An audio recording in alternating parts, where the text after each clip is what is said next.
And connect with the heartbeat of the African diaspora. Download our African Diaspora News Channel app now on Google Play and Apple App Store. Stay informed with authentic and diverse perspectives, breaking news, and cultural insights. Immerse yourself in a community that celebrates unity, resilience, and progress. Experience the vibrancy of the diaspora at your fingertips.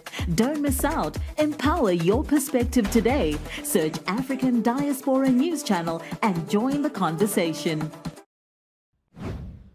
Peace, family. My name is Vicki Dillard for African Diaspora News Channel. Thank you so much for tuning in. Be sure to give us a big thumbs up, and share the broadcast. Thank you so much, family. Now, put your little seatbelts on. Trigger warning, don't say I didn't warn you. Trigger warning, don't say I didn't warn you. Because some of y'all might shake and quake a little bit. Take a couple deep breaths, couple of woo sighs and stuff. Stretch a little bit. Don't drink. Maybe don't drink right now. Like that. You ready? This headline from The Hill just out. Democrats cautiously open door to another Harris run in 2028. Now, I hate to say I told you so. I thought I told you.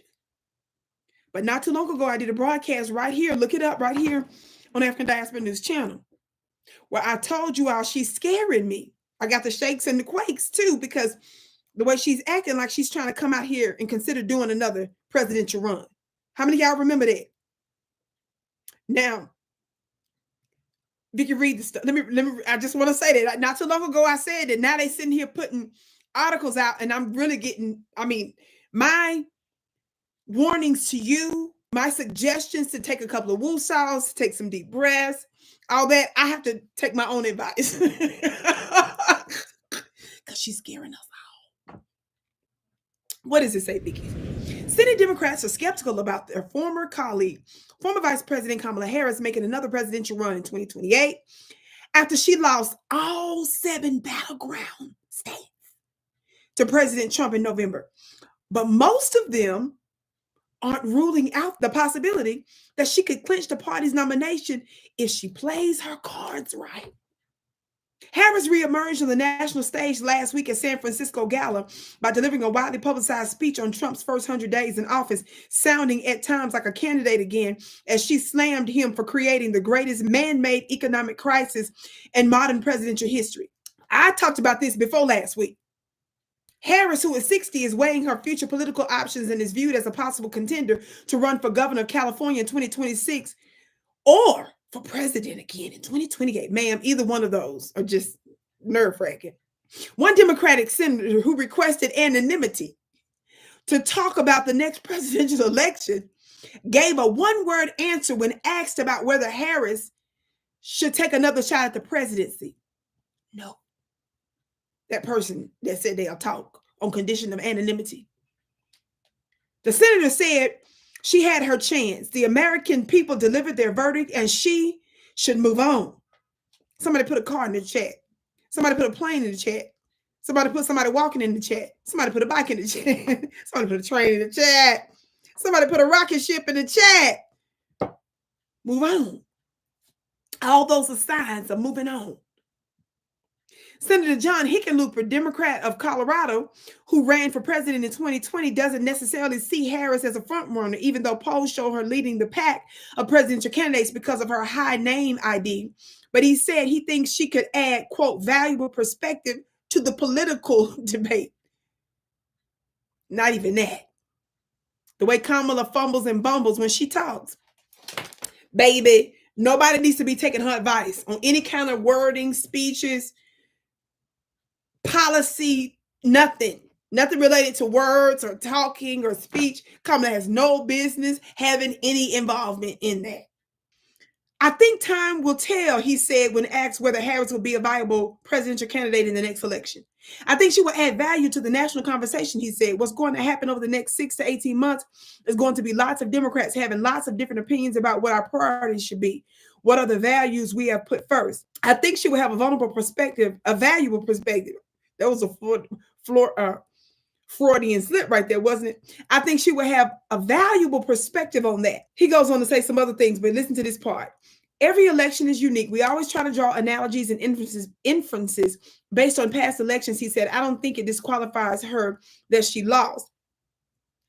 Some Democrat lawmakers don't want to slam the door shut on Harris running for the White House in 3 years, especially when they're not sure if a stronger candidate will emerge. What you mean you're not sure? Democratic senators were more vocal about the need to move on after Hillary Clinton lost the 2016 presidential election to Trump, even though Clinton won the popular vote that year by almost 2.9 million votes.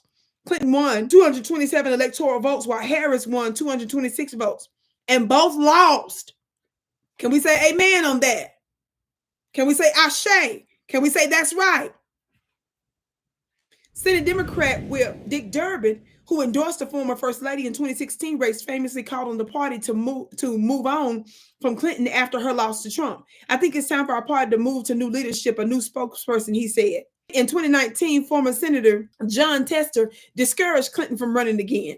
It goes on to talk about some of the other ones, but someone says here, I'm a big fan of Kamala Harris. I enjoy serving with her. I think given the time frame that we have, which is very different from what we've been dealing with the last time, that is going to be an open process. He said, anybody who thinks they've got what it takes will step into that and someone will emerge as the winner. That's what Henrik, I believe that was, to say that part.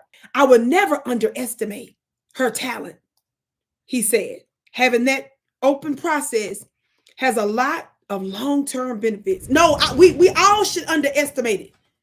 We should all, it's not about underestimating. We're giving the right estimation. Our estimation is don't do that. Or Democrats, y'all gonna mess around and find out probably again. I don't know. I'm gonna say this much. Why am I saying it?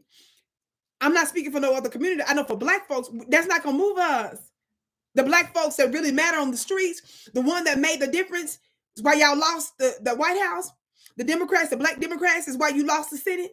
And the Black Democrats that listen to us, why you lost the House of Representatives. Again, I can't speak for other people groups. Maybe they're going to come out in droves and vote for her.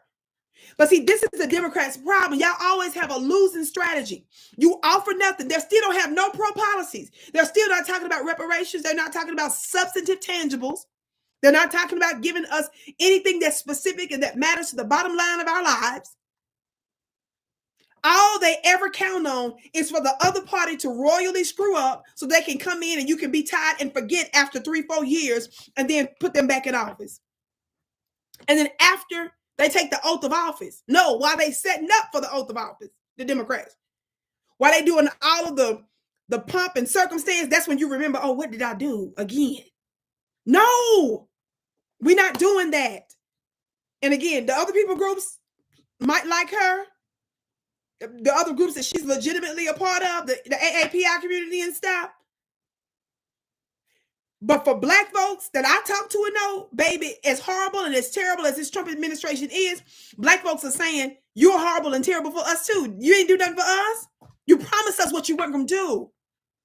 We've been dealing with a massacre of our people here in America, and we saw that you all oversaw the massacre of other folks around the world. Nothing substantively have changed. You're just nicer about it.